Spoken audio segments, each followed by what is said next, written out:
vamos a dar algunos ítems, algunas láminas de los que podría venir en el examen. ¿Ok? Vamos a empezar.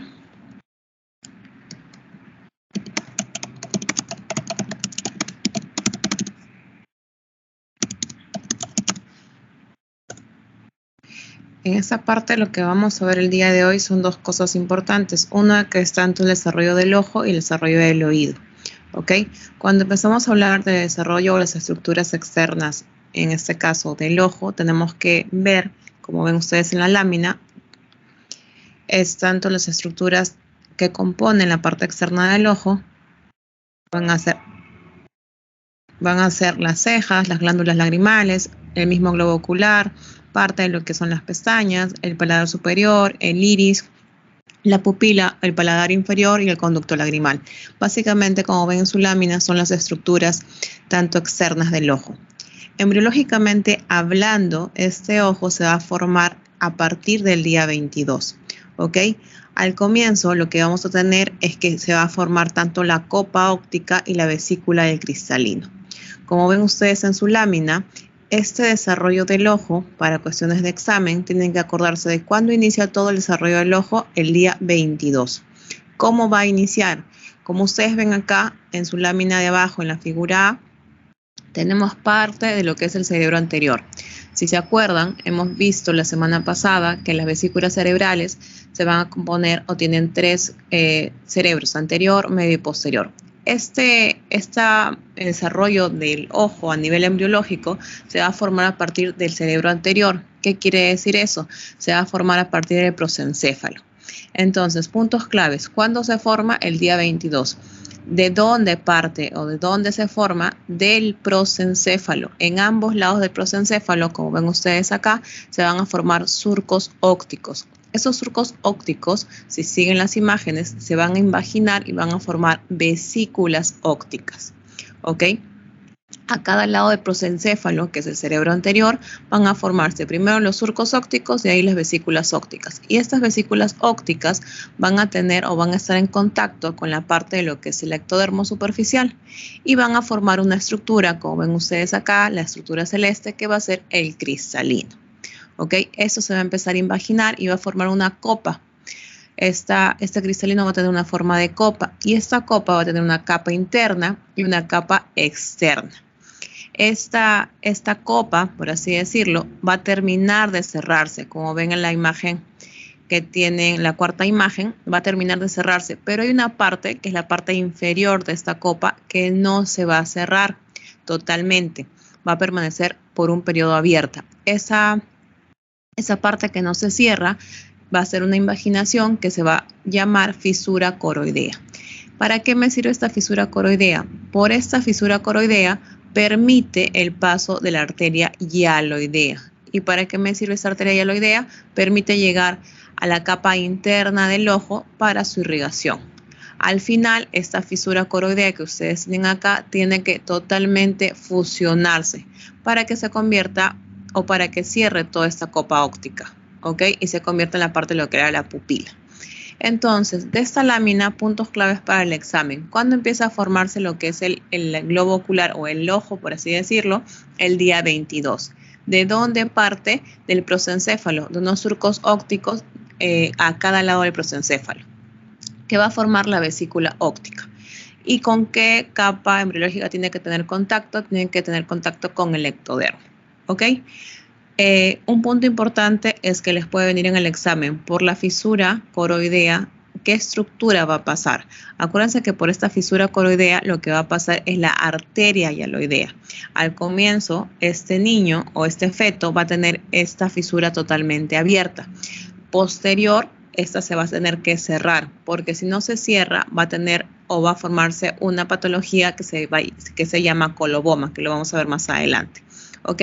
Entonces, si les preguntan por dónde pasa la arteria hialoidea, por la fisura coroidea. ¿Ok? Si seguimos avanzando, vamos a ver, como ya les había dicho, esta parte de lo que, como ven, es una copa. ¿Ok? Tiene una capa interna y una capa externa. La parte inferior es la que va a ser la fisura coroidea. ¿Qué pasa por la fisura coroidea? La arteria hialoidea.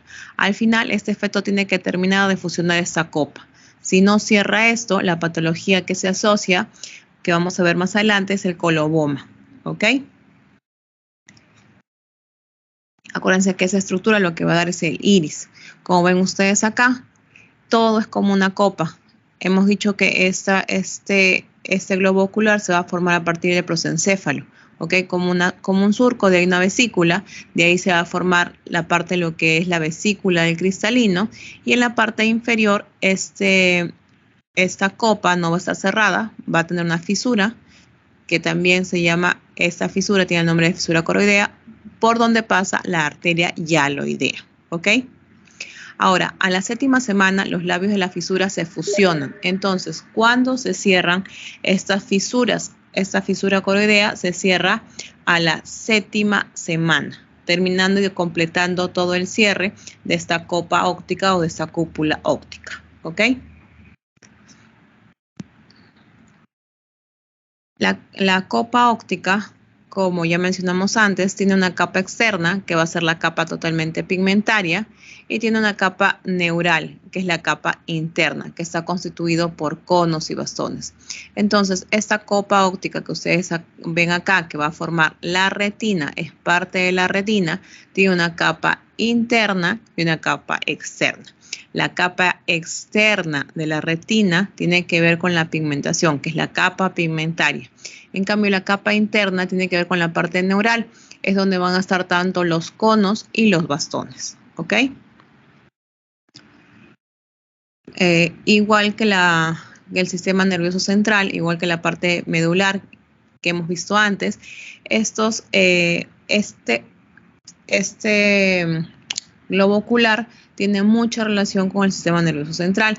¿Por qué? Porque está formado también por capas fotorreceptoras. ¿Para qué me sirven estas capas fotorreceptoras? Estas capas fotorreceptoras se van a ubicar primero en la capa del manto y va a dar origen a núcleos o capas nucleares externas y capas nucleares internas y capas ganglionares. ¿Para qué me sirven todas estas capas? Porque estas van a llevar la información hacia la parte del nervio óptico a través de axones neuronales. ¿Ok? Van a llevar este impulso nervioso para que se pueda captar toda la parte visual, por así decirlo, y también la parte de lo que es la luz, la oscuridad y, por ejemplo, la parte de lo que son tanto adaptarnos a la oscuridad como a la luz. Esto por medio de los conos y los bastones. Entonces, este nervio, o mejor dicho, este globo ocular va a tener, en la capa interna, va a tener diferentes capas o va a estar constituido por diferentes capas. ¿Para qué me sirven todas estas capas? El producto final es que va a transmitir impulsos nerviosos para llegar al nervio óptico, para que éste transmita la conexión en la conexión de todas estas células para que se pueda interpretar las imágenes. Ahora, estas fibras del nervio óptico van a viajar a través de diferentes capas, de la capa de los conos y los bastones, a través de la capa nuclear externa, la capa nuclear interna y las capas de células ganglionares. Todas estas son capas de la parte de lo que es la retina. Entonces, la retina está compuesta por conos y bastones, por una capa nuclear externa, una capa nuclear interna, una capa de células ganglionares. Todas estas van a llegar a confluir a las fibras del nervio óptico. Hemos dicho que esta retina va a tener también esta formación de la parte de lo que es la retina va a tener dos porciones. Va a tener una porción que es la capa interna que va a formar el iris y una porción externa que va a formar lo que es el cuerpo ciliar. Entonces, esta retina está compuesta por una capa interna que va a formar el iris y una capa externa que va a formar los cuerpos ciliares. ¿Ok? Este iris lo que va a hacer es como ven ustedes acá, va a proteger o va a cubrir a esta copa o este cáliz óptico. Lo va a cubrir en ambos lados y que va a proteger la parte de lo que es el cristalino, como ven ustedes acá. El cristalino es la parte media y este iris lo va a proteger. Va a formarse en la parte externa. ¿Ok?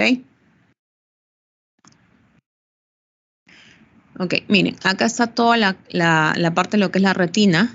Tienen toda la parte de lo que es la copa óptica, por así decirlo. Acuérdense que esa retina tiene una capa externa, que es la capa pigmentaria, y tiene una capa interna, que es la capa neuronal. En la capa neuronal es donde hemos visto los conos y los bastones, ¿ok? Acuérdense también que esta retina en la parte inferior va a tener una hendidura.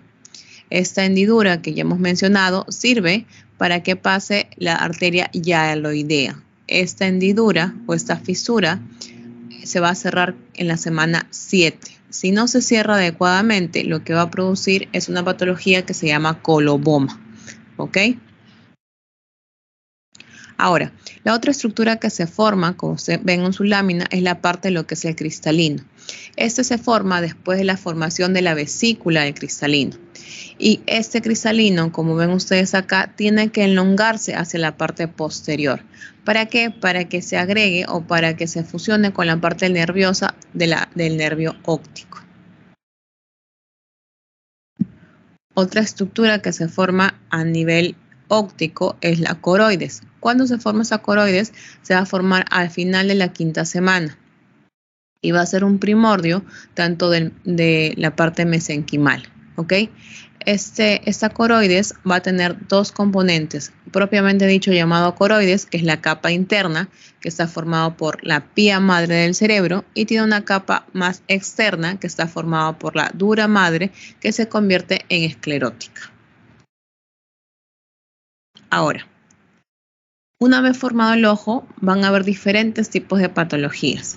Lo que quiero que ustedes vean o puedan relacionarlos es lo siguiente. Hemos mencionado muchas clases anteriores que todo lo que tiene la palabra A significa ausencia. Por ejemplo, la anoftalmia quiere decir falla del globo ocular o ausencia del globo ocular. En cambio, la afaquia es la falta del cristalino. La aniridia va a ser la ausencia del iris. Microoftalmia es cuando tienes un ojo pequeño. ¿Ok? Vamos a ver acá las patologías. Por ejemplo, en este pequeño hay un defecto de la línea media. Hay un defecto también del sistema nervioso central. Acá hay una fusión en la parte de lo que es el globo ocular. No se ha formado adecuadamente. Estos son los niños que son los cíclopes, por así decirlo. Hay una afectación de la línea media. Hemos dicho que esta fisura coroidea, que está en la parte inferior de la copa óptica, es por donde va a pasar la arteria hialoidea, y esta se va a cerrar en la 7ª semana. Como ven ustedes acá en la niña, hay una diferencia entre sus dos ojitos. En el ojito del lado izquierdo hay una fisura en la parte inferior, que la ven acá más grande en la imagen de la derecha. Esa fisura o esta patología se refiere a la ausencia del cierre de esta fisura coroidea, o sea, no se ha cerrado en la semana 7. Entonces, ¿qué va a pasar? Esta niña va a tener abierta esta fisura y la patología que se asocia a esta alteración, al no cierre de esta fisura, se llama coloboma del iris, que es una afectación directamente en la formación del iris, ¿ok? Entonces, les puedo preguntar en el examen, recién nacido, donde se evidencia, o niña llega a consultorio, donde se evidencia el examen físico, en la región ocular, una fisura en la parte inferior del iris. Diga usted, ¿cómo se llama esta patología? Coloboma del iris, ¿ok? Y la otra puede ser, ¿en qué semana se cierra esta fisura coroidea? Se cierra en la semana 7, como ya hemos visto. Y aparte, la otra pregunta podría ser, ¿qué estructura pasa por esta fisura? Acuérdense que es la arteria hialoidea, ¿ok? Otra patología más en caso de los niños es la catarata congénita. Es la primera causa de opacidad de un recién nacido a nivel del cristalino. Esta catarata congénita va a afectar, como dice que es congénito, el niño nace con una opacidad a nivel del cristalino.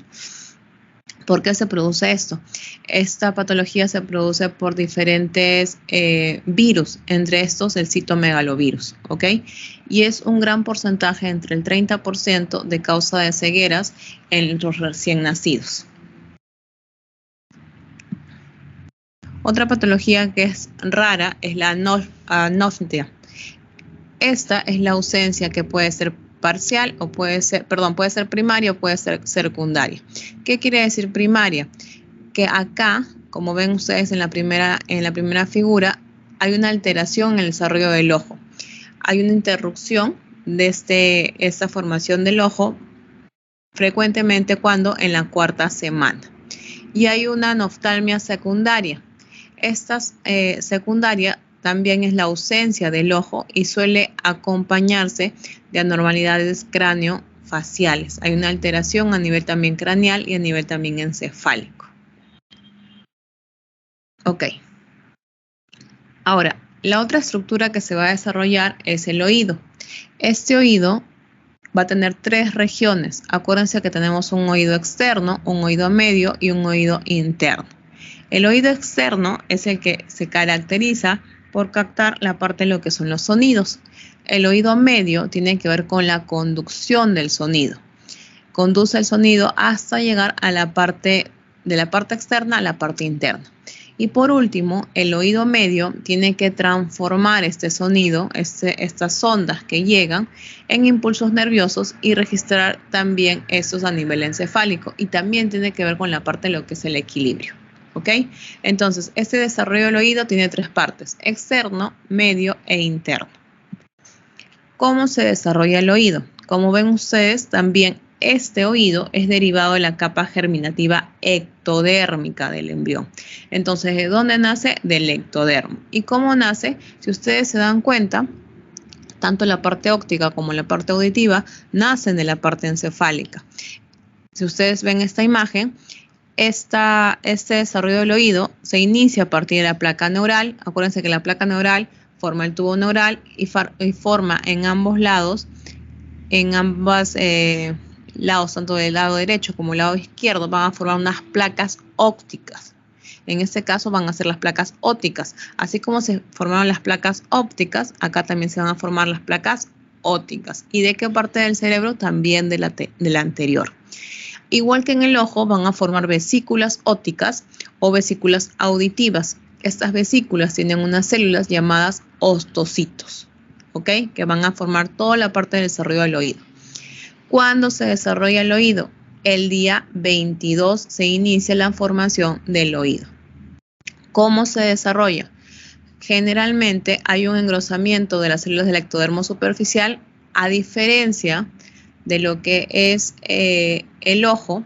Acá va a ser a cada lado del romboencéfalo. Acuérdense que la parte de lo que es el ojo va a ser en el prosencéfalo y la parte de lo que es el oído va a ser en el romboencéfalo. ¿Ok? Hubo una equivocación, lo que les había dicho antes. Acuérdense que ojo tiene que ver con el prosencéfalo y oído con la parte de lo que es el romboencéfalo. Va a formar unas placodas ópticas y estas van a interactuar con el mesénquima adyacente y va a producir una invaginación. Esta invaginación lo que va a formar, al igual que el ojo, es una vesícula óptica o vesícula auditiva. ¿Ok? Van a formar unas estructuras que se llaman ostocitos. Estos ostocitos van a migrar, va a haber una migración celular hacia el ectodermo superficial con los neuroblastos a través de la cresta neural. Esos ostocitos que tienen aquí son los que van a formar células ganglionares para la parte de lo que es el ganglio vestibulococlear. A su vez, esos ostocitos se van a dividir en una parte ventral y en una parte dorsal. ¿Para qué fin? Para dar diferentes estructuras.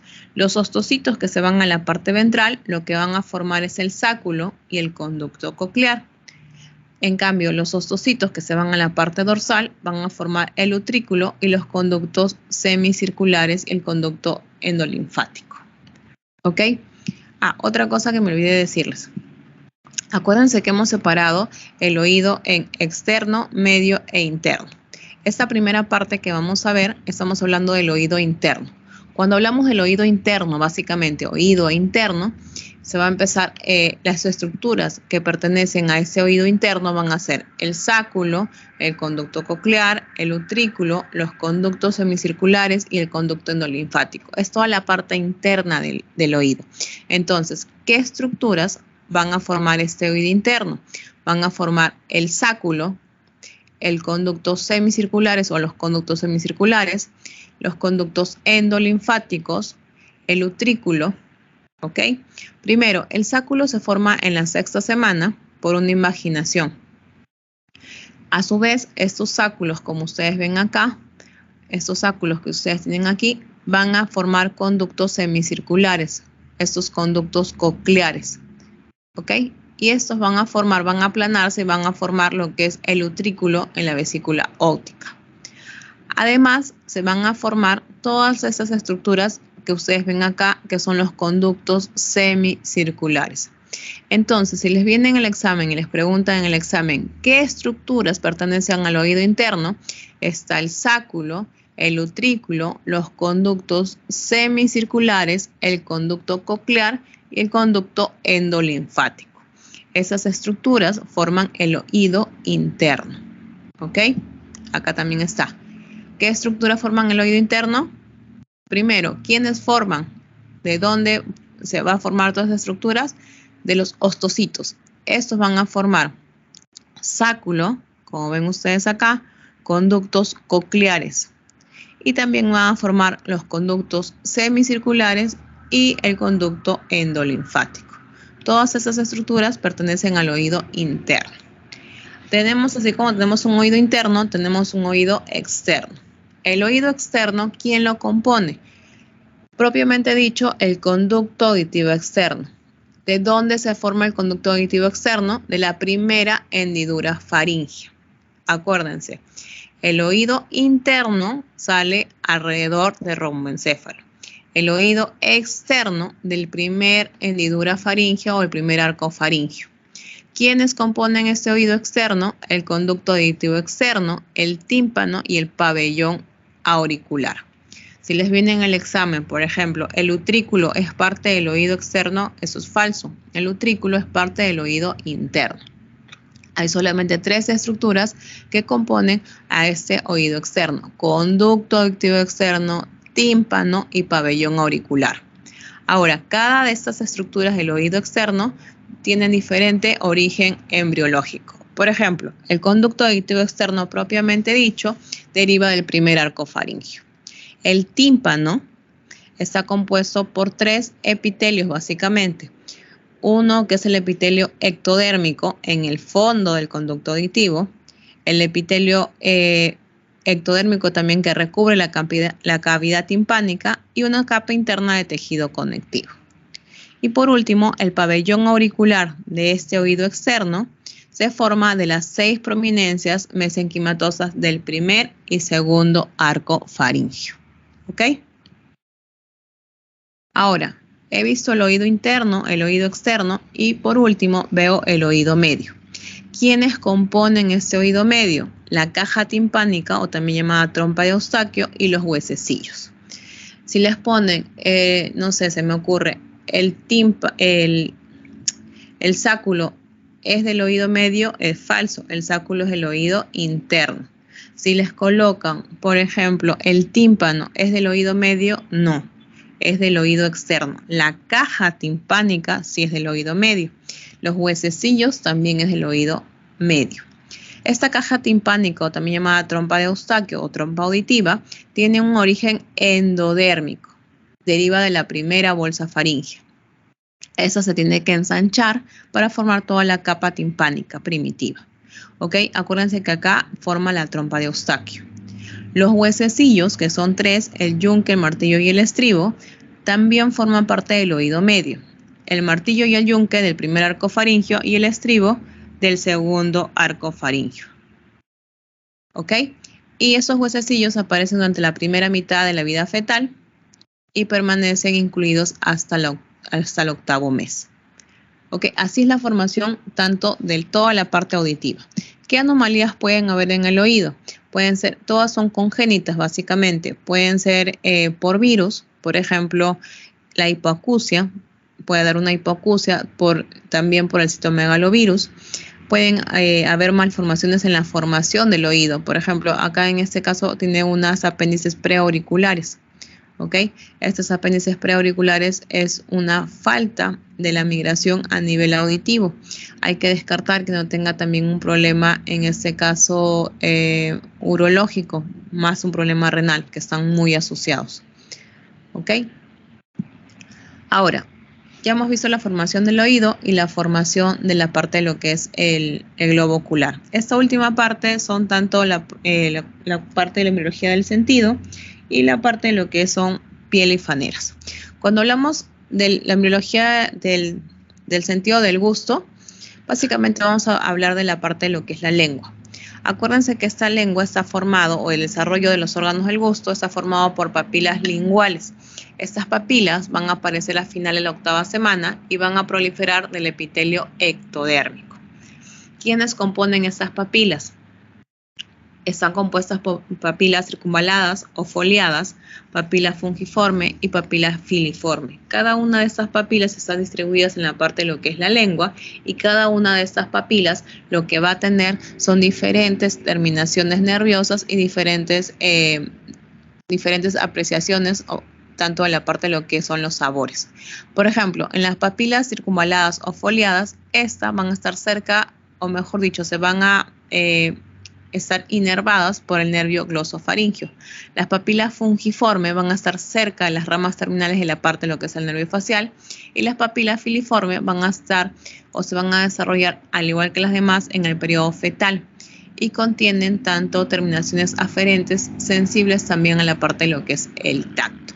Estas yemas gustativas se distribuyen alrededor de todo lo que es la parte de la base de la lengua, ¿ok?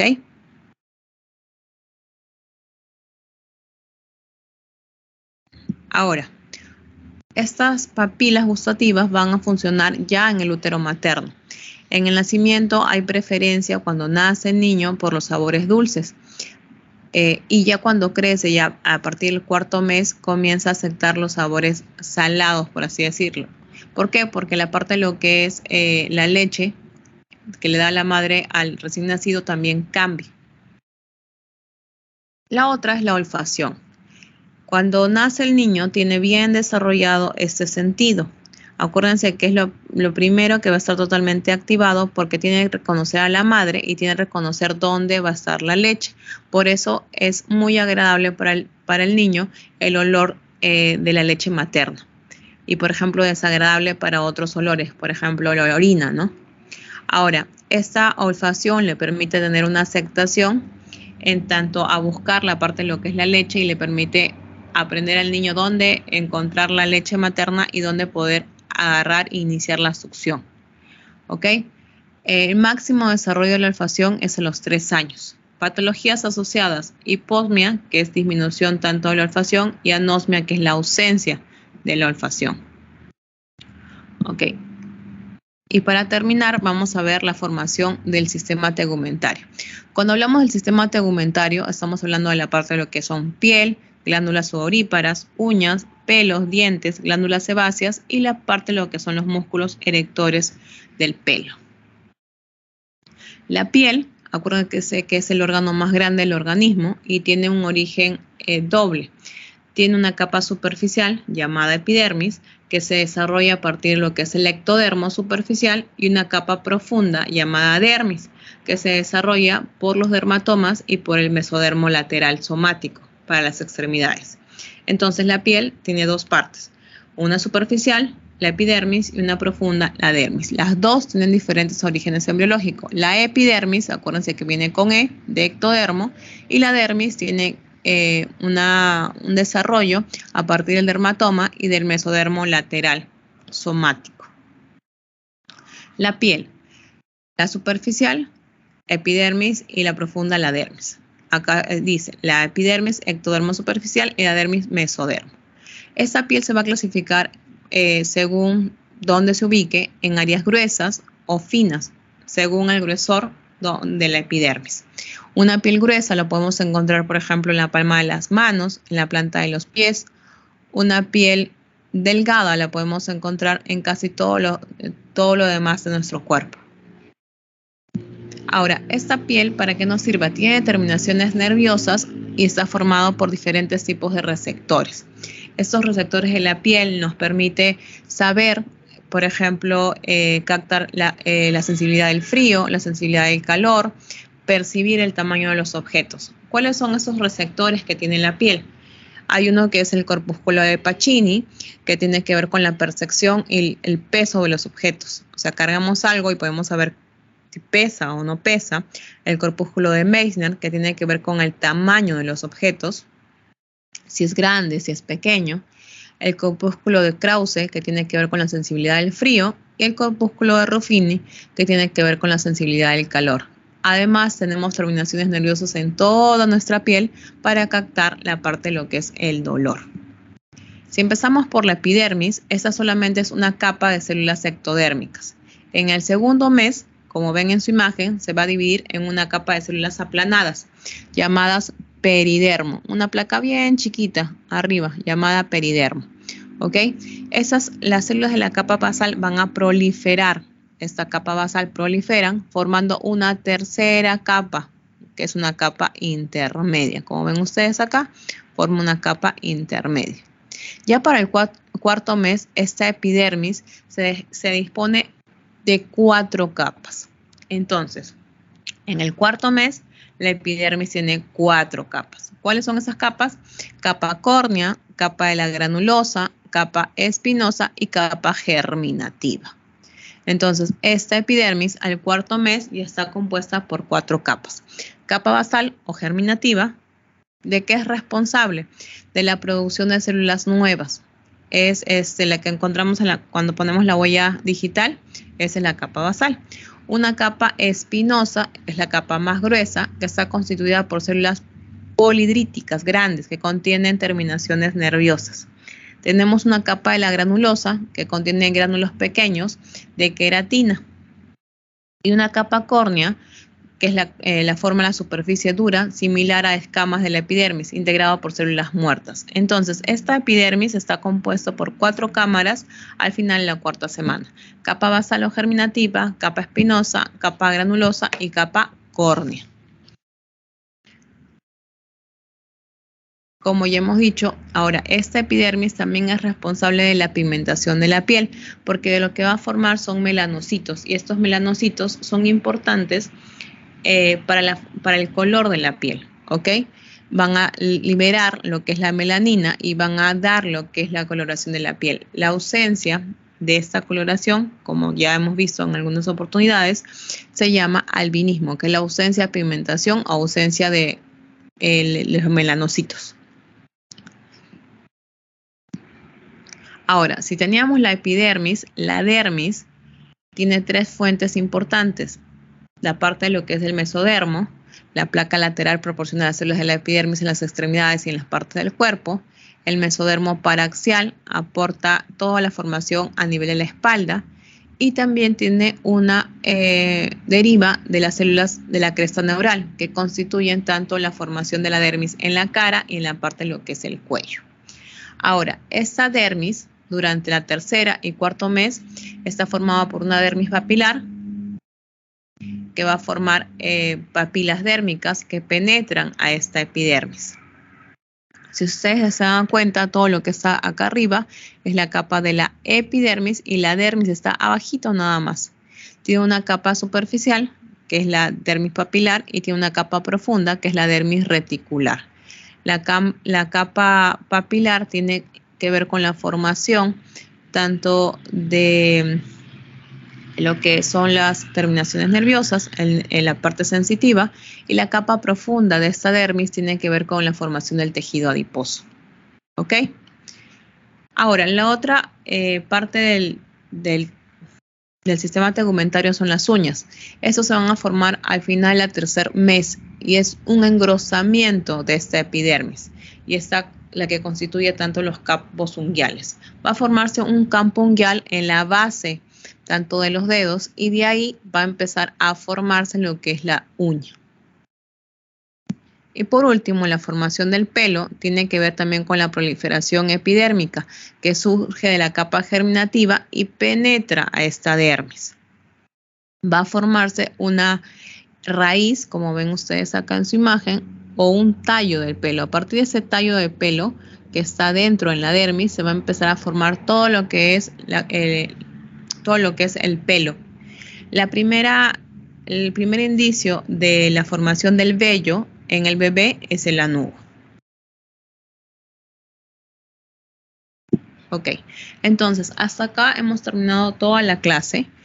Les he puesto 5 diapositivas extra para que ustedes lo tengan en cuenta para la hora de su examen. Por ejemplo, he escogido una que otra diapositiva importante para que lo puedan ustedes repetir, para que lo puedan estudiar, porque son puntos claves que podrían venir en el examen final que vamos a tener. Tienen que acordarse, ya acabando con el tema, y esta es parte de repaso, que hemos visto en la parte del sistema cardiovascular los cambios que tienen que haber en los sistemas, cuando nace el niño y cuando está en la parte fetal. ¿Qué cambios hay a nivel de la circulación? Estos cambios a nivel de la circulación son importantes que se acuerden porque van a venir en el examen. En caso de la circulación después del nacimiento, lo que va a pasar es lo siguiente. Acuérdense que las arterias umbilicales van a sufrir cambios. Esas arterias umbilicales, también como recordarán, tienen una parte proximal y una parte distal. Nace el niño y la parte proximal de esas arterias umbilicales se van a transformar o van a cambiar a arteria vesical superior y arteria ilíaca interna.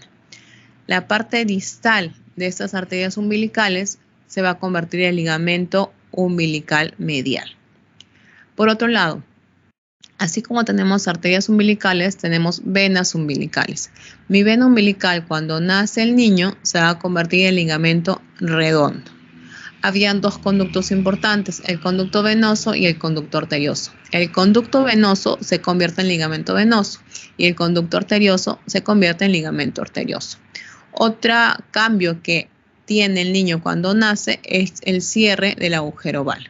Entonces, todas esas estructuras tienen que ver con el sistema cardiovascular. Tienen que acordarse los cambios que hay en el niño después que nace. ¿Ok? Otro tema que hemos visto es en cuanto a la osificación. Cuando hablamos de osificación, acuérdense que existen dos tipos de osificación. Una que es la endocondral y la otra que es la intramembranosa. Tienen que acordarse que la que es intramembranosa está básicamente formado en todos los huesos planos de la cabeza. ¿Ok?